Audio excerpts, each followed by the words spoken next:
Bienvenue les gueux sur le divin podcast du but de savoir. Tout tirer ami pour les faire. Abonne-toi vite et inscris-toi.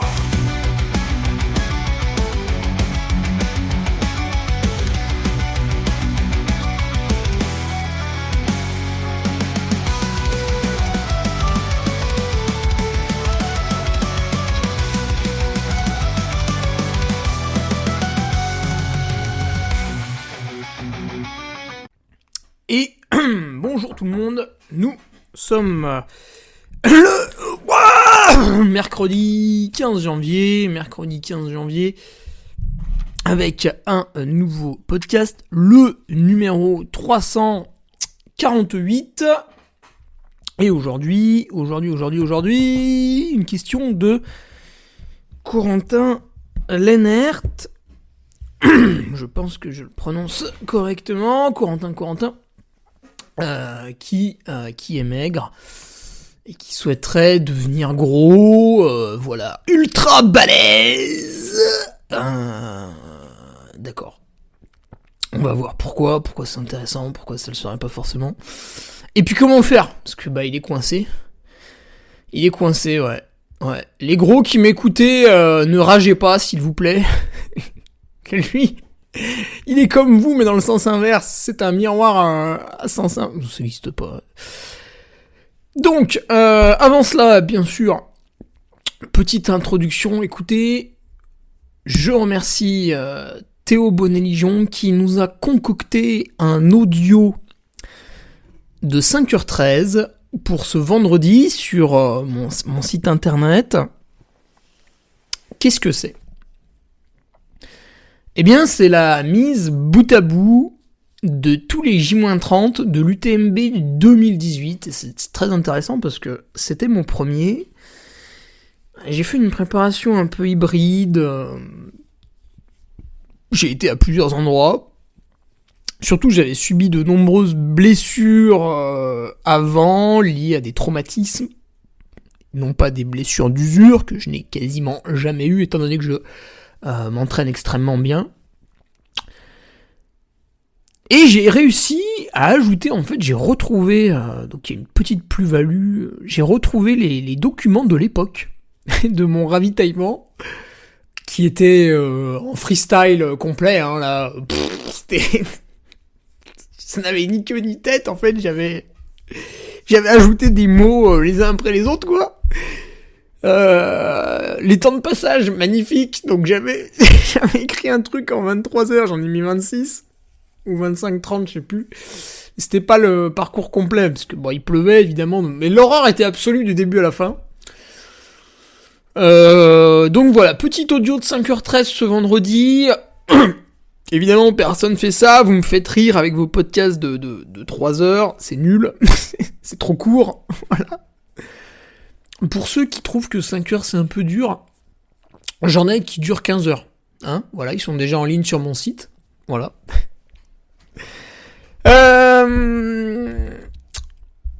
Beaucoup de news à propos de ce site internet. Écoutez, une erreur grossière m'avait privé de tous les messages que vous m'avez envoyés via le formulaire de contact.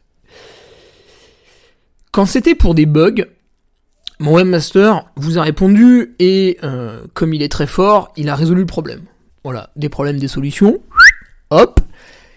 Et quand c'était des demandes un peu plus personnelles, il supposait que je lisais et répondais aux messages. Et en fait, c'était pas le cas parce que une petite croix n'avait pas été cochée. Désormais, c'est le cas. Donc j'ai pu vous répondre. Voilà. Mais je m'excuse pour cette petite latence. Donc maintenant, par contre, bang bang, ça va enchaîner direct. Vous allez sur le formulaire de contact, paf, une réponse. D'autres news, elles sont nombreuses. Ah, puis on va finir en apothéose. Énorme nouveauté, puisque pour mes abonnés, donc vous le savez, il y a plusieurs codes promotionnels liés à mes sponsors, avec par exemple la Chaussette de France, qui est d'une extrême générosité, puisqu'il vous offre 30%. Voilà, c'est un sponsor extrêmement généreux. Alors, amis connectés, vous allez, parce que il y en a qui sont intelligents, mais il y en a dans la bande, faut les aider, pour ne pas en dire plus. Vous allez, putain, il y en a un, mais exceptionnel. Alors il a trouvé tout seul après. Hein, mais... Il me dit ouais, je suis abonné et tout, mais où est le contenu privé en fait? Et 1 heure après, il me dit ah oui, le gros bouton rouge avec marqué la communauté, bah exactement, c'est là. Et quand vous descendez un peu, donc faut utiliser la molette de la souris. Si comme moi vous avez un ordinateur de prolétaire avec un écran ridiculement petit, et vous avez bon plan, et quand vous cliquez sur bon plan, là, bam! Alors, qu'est-ce qu'on a, madame? On a 10% sur Nutriting. Alors, à savoir que Nutriting est une petite entreprise, hein, donc voilà, on peut pas non plus... 15% pile au rosso, ça c'est pour faire de la kettlebell et serrer des meufs, ou performer en trail. 10% sur le panier à café. Donc le code a été remis à jour hier parce qu'il était en mode 2024. Les 30% sur la Chaussette de France, les 15% sur les pièces auto, bah ouais, parce qu'on fait tout sur du Carmi. Et 2 choses intéressantes avant de passer à la news. Et oui, parce qu'on a un nouveau sponsor qui est généreux. Sur Baou, donc il y a toujours 20%, vous voyez. On a remis le code. Et l'astuce du duc, c'est que le code fonctionne sur les soldes. Donc vous attrapez... Putain, qu'est-ce que j'ai commandé moi l'autre fois là? Alors attendez, en plus ma commande n'est pas passée, donc il faut que je refasse. Il y a encore des bugs sataniques. Ah oui, voilà, solde. Alors, vous avez des gels là qui sont à 25%, donc c'est intéressant, là, c'est ceux à l'abricot. En plus, bon, ça va. C'est pas mes préférés, moi, je préfère les framboises, mais admettons. Les framboises, je pourrais me baigner dedans, je pense. Et ben, le gel est à 25% déjà. Vous rajoutez mon code, vous êtes à 45%. N'est-ce pas magnifique? Mister Crampon, là aussi, ça fait du solde. Alors, par contre, Mister Crampon, il y a eu beaucoup de soldes, donc il reste plus grand chose, hein. J'en ai eu un qui m'a dit, ouais, merde, il n'y avait plus ma taille et tout, il était un peu déçu. Mais néanmoins, pareil, mon code 15% s'applique sur le solde, donc voilà, vous faites du solde plus. Donc c'est là, il faut être malin pour gérer ses finances. Alors c'est vrai qu'en trail, le matériel a un coût, hein, évidemment. Moins que dans d'autres sports, mais tout de même. Donc soyez malin, gardez une poche financière de côté et vous tirez à vue, quoi, quand c'est les périodes des soldes. Là, vous videz les stocks. Quand c'est un peu le Black Friday, là pareil, en tant que commerçant, il y en a toujours qui se laissent tenter un petit solde ou deux. Bon bah, hop, vous arrivez là avec le caddie, là, vous chargez. Et le reste du temps, quand c'est à 100%, vous prenez que l'essentiel, vous restez un peu plus détendu à ce moment-là. Mais ça, c'est un truc, pour moi, ça me paraît évident. L'autre fois, j'achète des huiles essentielles pour la gorge, pour, tu vois, en lien un peu avec mon métier de speaker, un petit peu entretien, tout ça, etc. Puis quand vous parlez qu'il fait moins 3 degrés et qu'il y a un vent du nord, en fait, vous risquez d'attraper beaucoup de choses très pénibles, donc voilà, un petit peu d'huile essentielle. Et si tu veux, un flacon dure ce que je commandais là, facilement 3-4 mois. Et en fait, si tu commandais 4 flacons, tu avais 15%. Bah, tu te doutes bien que le duc de Savoie, donc je vous rappelle qu'en Savoie, on jette l'argent par les fenêtres, mais uniquement de l'extérieur vers l'intérieur. Tu te doutes bien que du coup, j'ai commandé 4 flacons, donc ma compagne voit ça, elle me dit, mais pourquoi t'en as autant? Je lui dis, bah il y avait 15%, tu vois, quand t'en prends 4. Et comme j'en aurais besoin tous les hivers, bah voilà. Et pour moi, c'était évident. Et donc, oui, la nouvelle, c'est Suunto.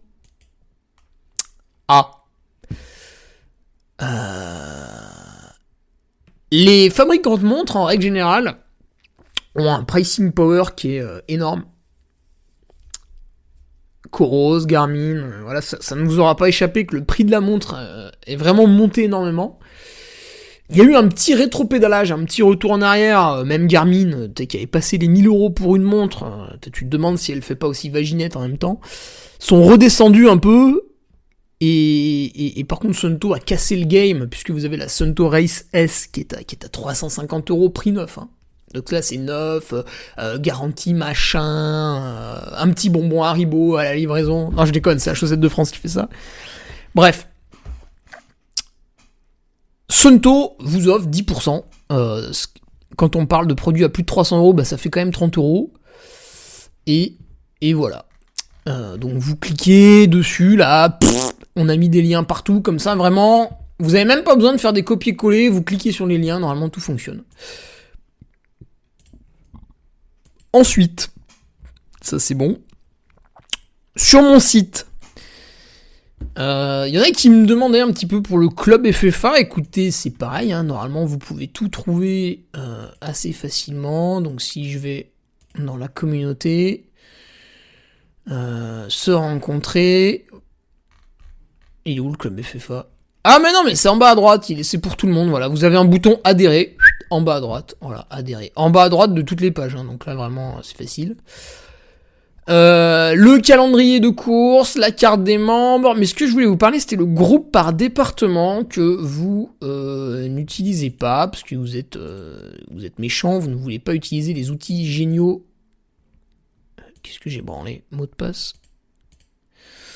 Ah, il faut que je réinitialise mon putain de mot de passe. Bref, vous avez le petit bouton groupe par département.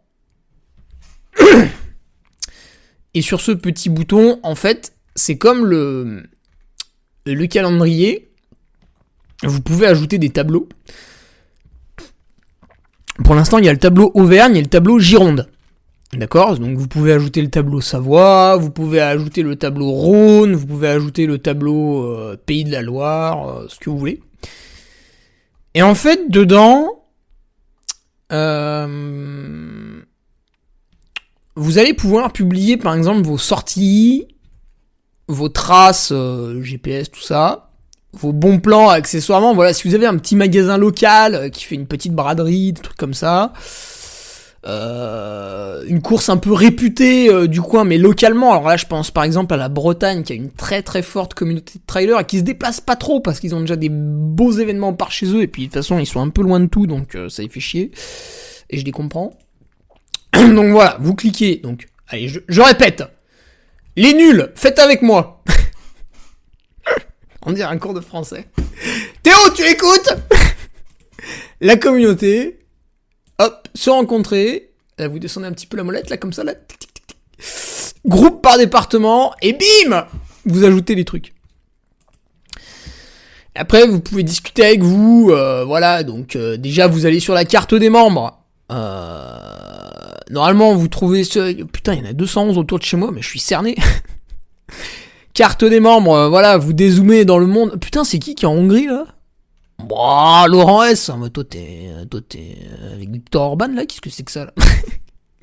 Charles Cohut. Putain, il est où, lui? C'est quoi, ce pays, là? Ah, mais c'est l'Autriche. Roumanie. Ah oui, Julien, bah, bien sûr. En Pologne, on a qui, en Pologne? Laurent Soufflet. Julien Normandin, en Ukraine. C'est un peu chaud, ça.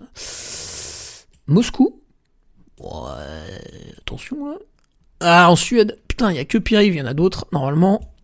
Ah, il y en a plein. Oh, putain, 65 Belges. Putain, c'est la folie, là. Un Anglais, mon Dieu, quelle horreur. Voilà, c'est sympa. Alors, il y en a, je sais qu'ils ont mis des conneries, mais il y en a d'autres, c'est vrai. Voilà, quelques expatriés. Pourquoi j'en ai beaucoup qui sont... Ah non, eux, c'est des conneries. Qu'est-ce qu'ils ont mis comme île? Ah oui, non, ça c'est vrai, ouais, sur la Martinique, ouais. Bref, je vais peut-être arrêter de découvrir la carte en même temps que je fais le podcast, ça va vous saouler. Mais voilà, ah oui, ce que je voulais dire, c'est quand vous cliquez sur quelqu'un, ah, et lui il est tout seul. Putain, mais t'es où Nicolas Moreau, là? Pourquoi t'es tout seul, là? C'est quoi ça? Guéret, ah bah ouais, Guéret, bah ouais, t'es tout seul. Normalement, vous pouvez avoir les contacts, donc je fais l'exemple avec Nicolas Moreau, il portera plainte plus tard. Donc il y a une petite adresse. Tac. Ah, envoyer un courriel. Putain, génial. Voilà, vous pouvez vous envoyer des courriels. Magnifique. Bref, donc ça c'était pour vous parler un petit peu de cette carte de groupe par département, voilà, enfin tout est un petit peu lié. Voilà. Et puis, j'ai reçu pas mal de messages pour la petite interview. Donc vous le savez, tous les lundis, on interview un champion. Là lundi, on a fait du lourd avec Thomas Cardin. Comme il habite pas loin de chez moi, on a pu faire ça en face to face. Donc c'était très sympa et vous avez été beaucoup à trouver cette interview relativement géniale. Alors c'est pas pour mais en fait les autres sont très sympas aussi. Alors pas toutes, hein, ça varie un peu. Puis après c'est aussi par rapport au ressenti de chacun. Hein. Tout le monde va pas aimer la même chose, mais allez écouter les précédentes. Les précédentes, vous allez dans... Alors, les nuls là, hop, j'ai vu, vous jouez au ballon derrière là, écoutez-moi. La communauté, s'enrichir, c'est peut-être pas le bon mot, mais bon. Là, vous avez le bouton du chronique du lundi. Voilà, ça charge parce que... Ah, voilà. Et là, vous avez tous les titres. Thomas Cardin, Théo Bourgeois, Quentin Melleux... Ben Diman, Dorian Louvet, Damien Imbert, Lilian Calmejane, Alexis Rosset, Iris Pesset, Aurore Dacier, Loïc Robert, Jules Delabelle. Et vous voyez, c'est les derniers, ça. Quand même du lourd aussi. Un Gauthier Bonnecarrère, Alric Petit, excellent Alric Petit. Valentin Lacroix, Quentin Melleux, on en a fait plein, Quentin Melleux. Mathieu Simon, Loïc Roland, Victor Richard avec sa Swiss Peak 660. Putain, excellent. Là, il y a quelques titres qui manquent. Ah merde, faudra que je les ajoute. Ah merde, j'ai pas fait ça. Voilà. Et puis, je voulais aussi vous adresser des remerciements. Alors, pas forcément à tout le monde. Hein. Voilà, il y en a qui m'écoutent qui sont peut-être des connards. Hein, je sais pas, j'ai pas la liste. Mais je voulais adresser des remerciements à tous ceux qui m'ont envoyé un message pour me dire bravo, le site est bien fait, etc. Ou des fois c'est des gens qui disent vas-y, j'ai écouté ton podcast pendant des mois et des mois, ça m'a fait rire et tout, là je m'abonne à ton contenu. Et en fait, quand vous m'envoyez ce genre de message, ça me fait énormément plaisir. Parce que c'est vrai que quand t'es face à ton ordinateur et que tu enregistres un podcast, t'imagines pas vraiment les gens en face qui écoutent. Et donc ces retours font plaisir, permettent aussi de visualiser un peu la situation. Mais en fait, je ne sais pas quoi vous répondre. Merci. Mais je ne sais pas que dire de plus. Donc voilà, sachez que c'est toujours apprécié. Mais je n'ai malheureusement pas de réponse beaucoup plus longue à vous faire que merci. Voilà. Alors, allons-y pour... Ah ouais, si, je voulais rajouter un truc par rapport à la boutique. Alors, les t-shirts. On est en train de mettre le dessin sur le patron. Sachez que le patron est dessiné, que le tissu a été choisi, les échantillons ont été réalisés, donc tout cela est très correct. Et maintenant, le dessin sur le patron, mon graphiste discute avec le graphiste de l'atelier, parce qu'il y a toujours des réadaptations à faire. Et ensuite, on brode.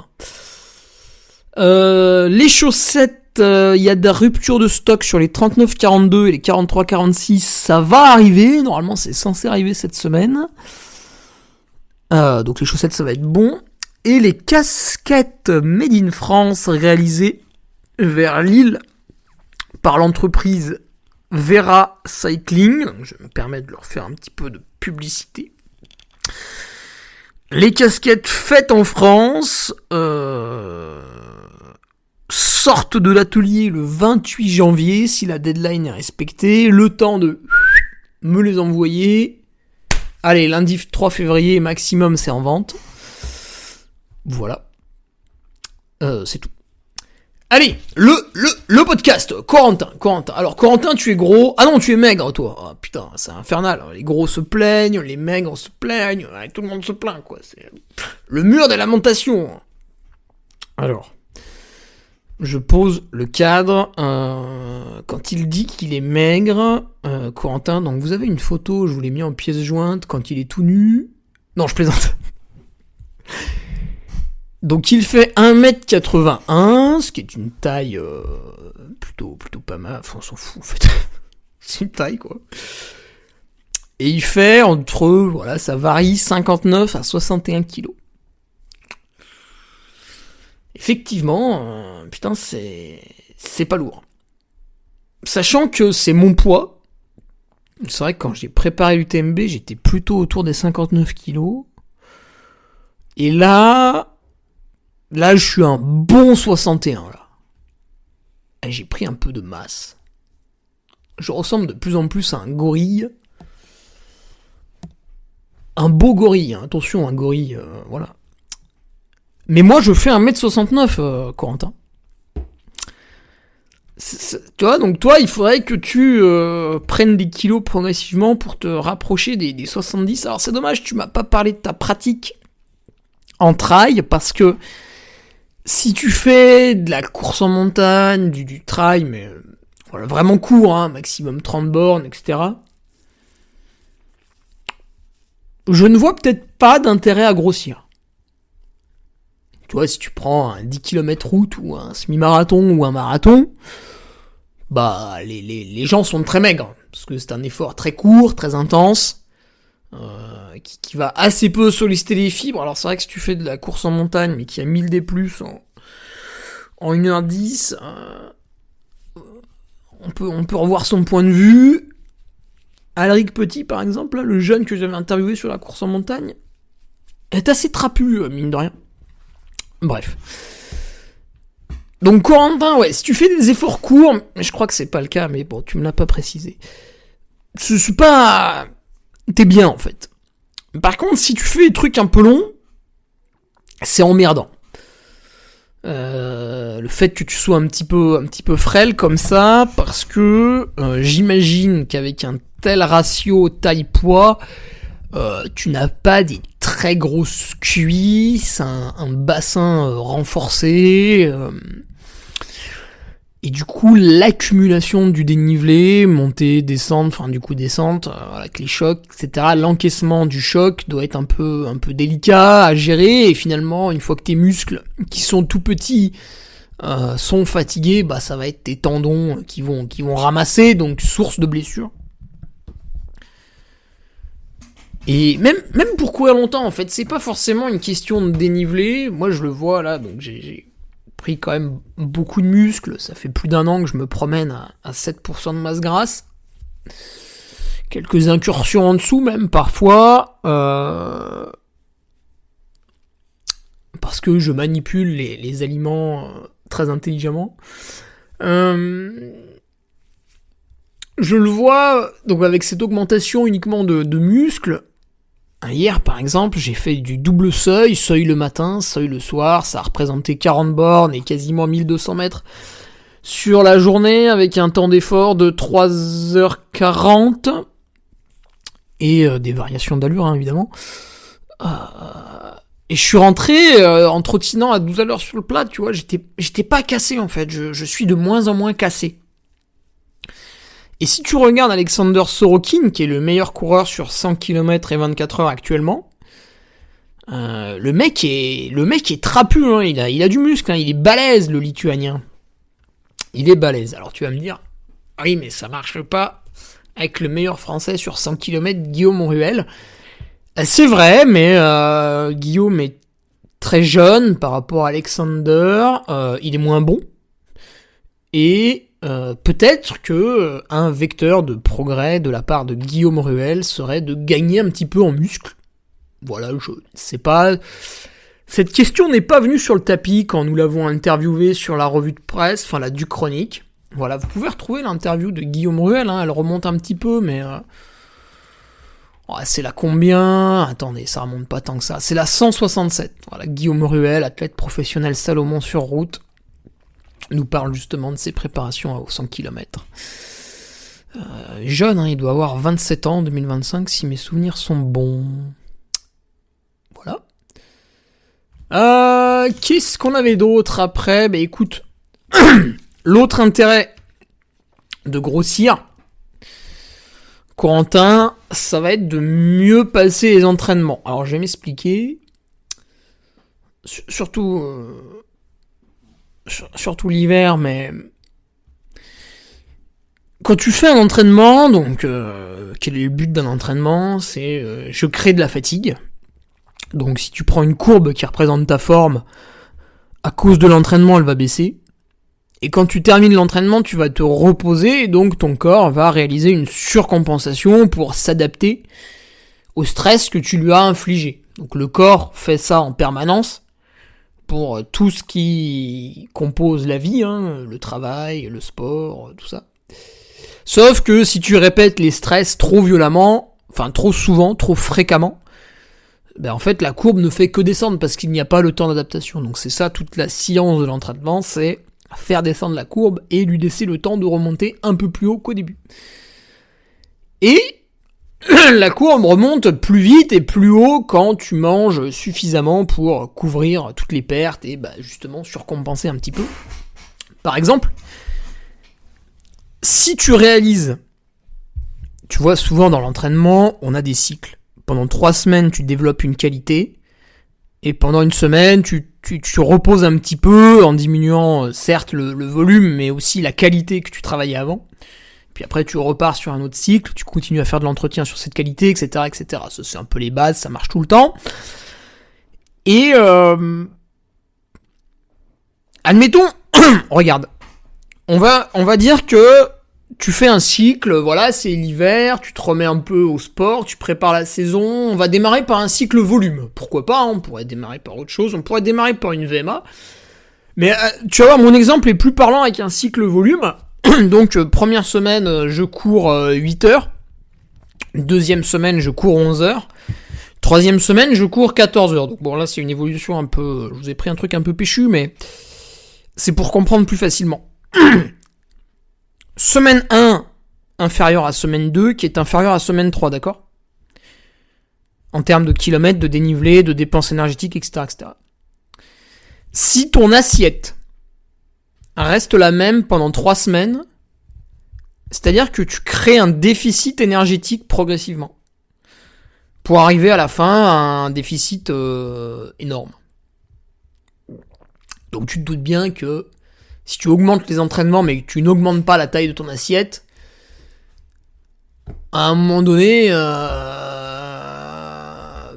tu prends une douille, quoi. Tu prends une douille. Puis après, tu nous fais des posts LinkedIn, comme quoi tu t'es blessé, voilà, le sport est ingrat, mon Dieu, mais qu'est-ce qui m'arrive, pourquoi moi, pourquoi maintenant Mais parce que t'as pas réfléchi. C'est quand même pas compliqué. Plus de sport, plus de bouffe, putain, mais c'est des maths. Et les mecs sont là, ouais, alors attends, parce que je fais 25 heures d'entraînement cette semaine, alors je vais faire une sortie à jeun, mais ta gueule. Mais va manger, putain.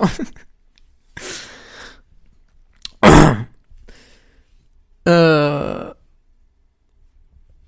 après, évidemment, vous pouvez utiliser des stratégies de temps à autre. D'ailleurs, en 2020, vous imaginez, c'était il y a quasiment 5 ans.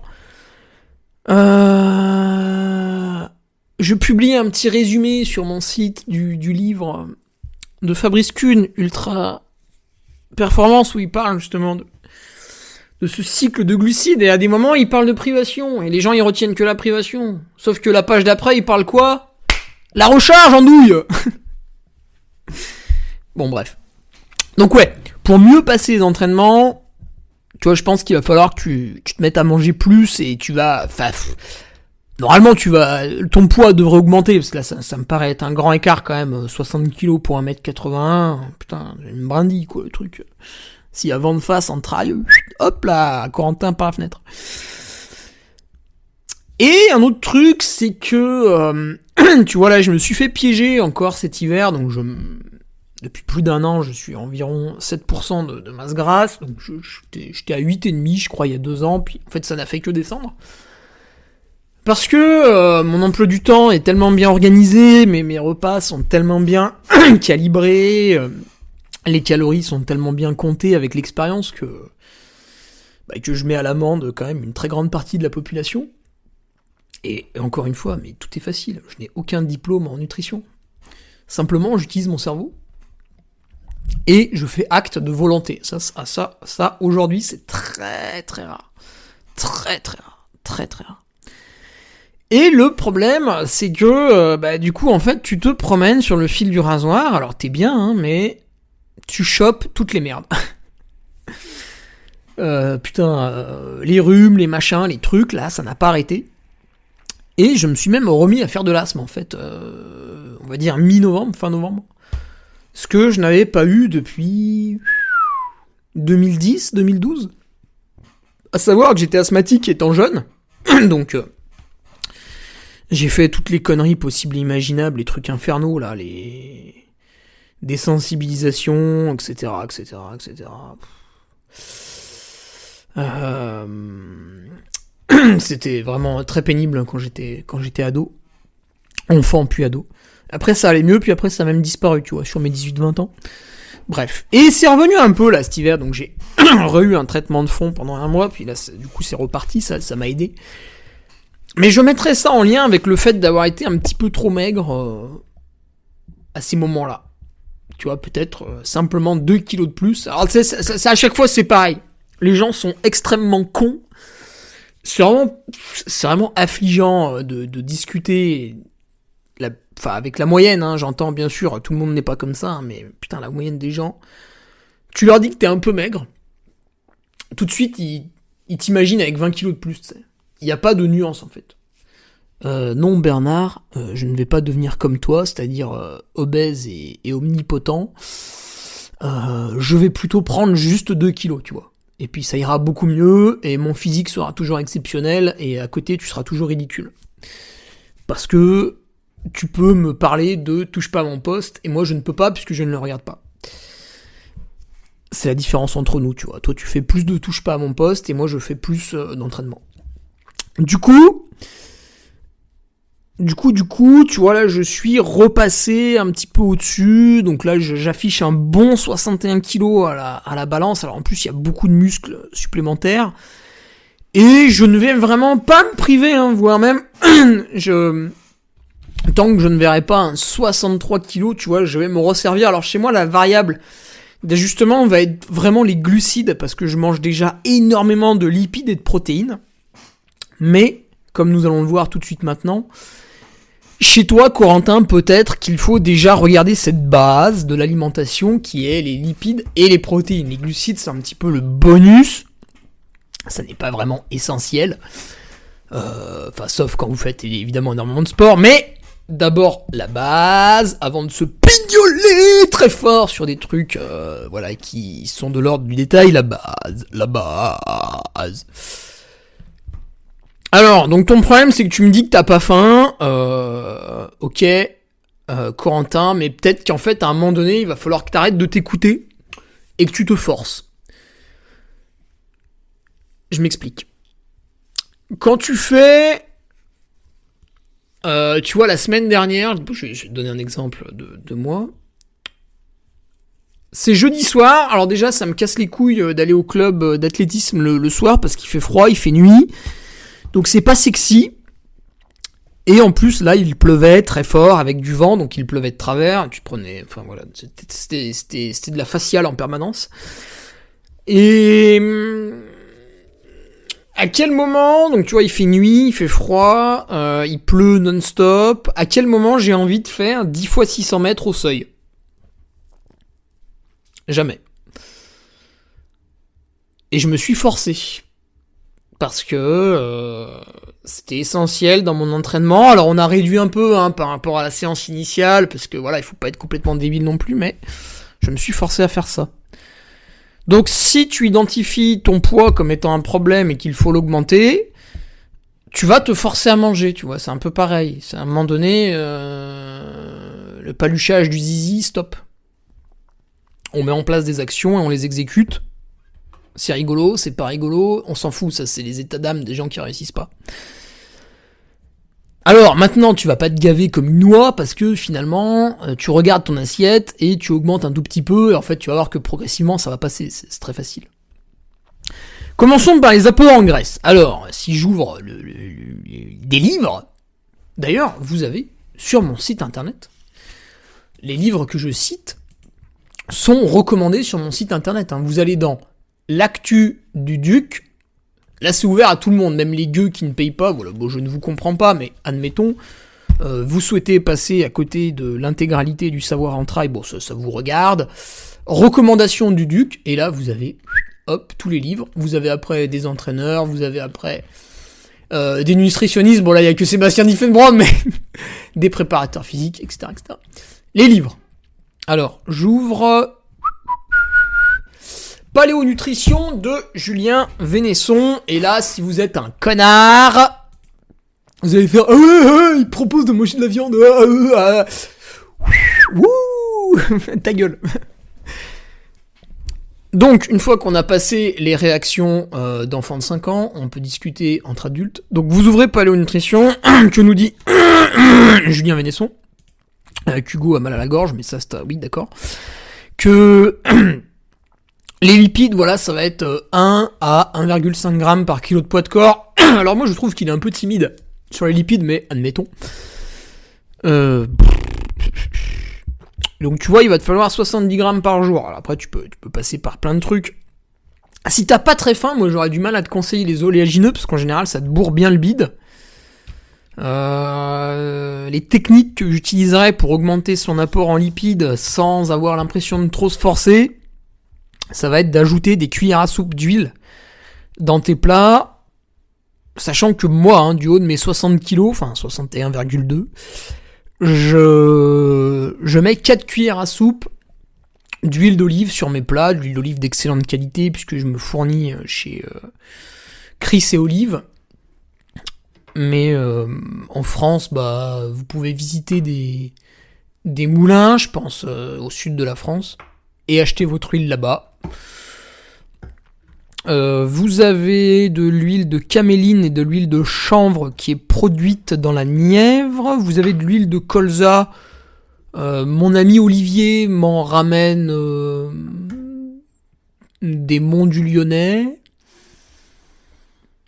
L'huile de lin, je ne sais pas si vous avez des productions françaises correctes. Peut-être, je n'ai jamais regardé, je n'en consomme pas. Mais voilà, toutes ces huiles, tu peux arroser comme ça, tous tes plats avec. Tu peux aussi, tu sais, quand tu fais cuire un steak avec huile d'olive, normalement ça disparaît pas non plus. Tu peux le garder après. Faire fondre du beurre dans les pâtes ou le riz, etc. Voilà, donc si t'achètes, c'est toujours pareil en fait. Dans le beurre, tu peux acheter tout et n'importe quoi, de la merde comme quelque chose de très bonne qualité, et ça marche. Après, on a les protéines. Alors souvent, les gens ne mangent pas de protéines. Je ne sais pas pourquoi. Peut-être que vous ne souhaitez pas progresser par rapport à vos entraînements. Vous souhaitez rester à un niveau lamentable. Et du coup, vous ne mangez pas de protéines. C'est dommage, mais ça vous regarde. C'est votre choix. Vous avez le droit de rester nul. Mais c'est important. Et pour manger 1,6 à 2 grammes par kilo de poids de corps de protéines, il faut envoyer du steak. C'est-à-dire que quand vous mangez de la viande ou du poisson, ça va être une portion d'à peu près 150 grammes. Voilà, le matin, vous allez dégommer 2-3 œufs, des morceaux de fromage, etc., etc. Donc là aussi, il faut faire le compte. Alors ne compte pas les protéines qui sont dans le riz, s'il te plaît, Corentin, commence pas à faire des conneries comme ça, là, c'est infernal. Protéines animales, bien sûr. Vos protéines végétales, ça va... À part faire rire, c'est tout, quoi. C'est tout. Et c'est marrant, alors ça s'est calmé un peu, mais vous avez beaucoup de contenu comme ça, de gens qui prônent une alimentation... Alors végétarienne encore ça va, parce que vous avez le droit aux œufs, vous avez le droit au fromage, ça va, c'est chill. Mais ouais, les mecs qui sont musclés à coups de stéroïdes, de protéines laitières, j'en passe et des meilleurs, et qui ensuite vous vendent un régime végétarien parce qu'on leur a filé un billet, c'est toujours très drôle. Il y a eu un reportage grotesque comme ça sur Netflix, qui était archi faux en fait. Vraiment, c'était que des conneries. Mais bon, toujours assez rigolo de voir ça. Sachant que moi j'avais eu une grosse période off. Alors pourquoi l'off ? Parce que c'est très peu cher en fait. Et surtout, vous avez souvent des des ventes de proximité, hein, les œufs, c'est quand même très courant. Alors que la viande, vous n'avez pas toujours des ventes de proximité.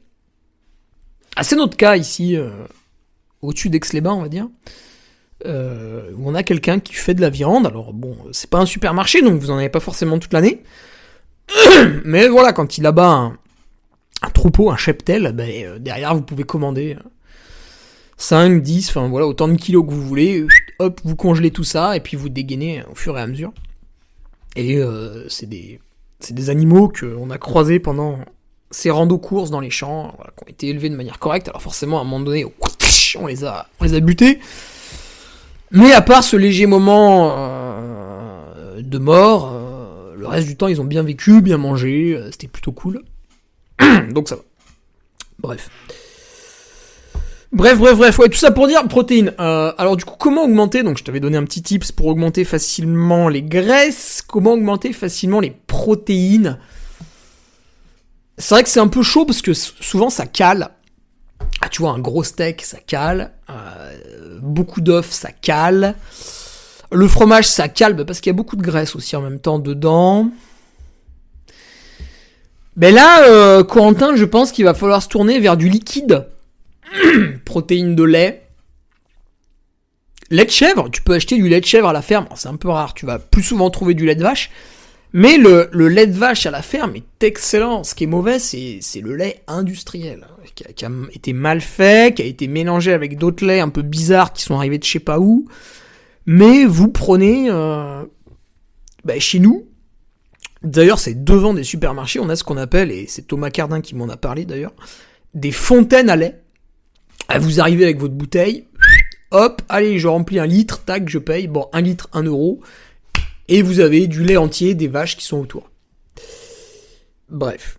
Donc boire du lait, ça peut te sauver. Enfin, encore une fois, tu peux aussi commander du lait de chèvre. Voilà, sur internet, en bio, tu le trouveras si tu n'as pas de producteur vers chez toi. Et puis, ce qui va peut-être aussi être vraiment facile, là, ça va être la protéine en poudre, puisque tu vas pouvoir l'avaler sans rien voir, et ça va augmenter tes protéines. Alors, je mettrais des petites portions de protéines en poudre, et puis je les mélangerai à du lait. Déjà, tu verras, c'est très très bon, c'est largement meilleur qu'avec de l'eau. Et ça te permet aussi de pas trop utiliser de protéines en poudre, parce que je pense que le lait est quand même mieux sous sa forme originelle, quand tu l'achètes de manière de bonne qualité. Voilà.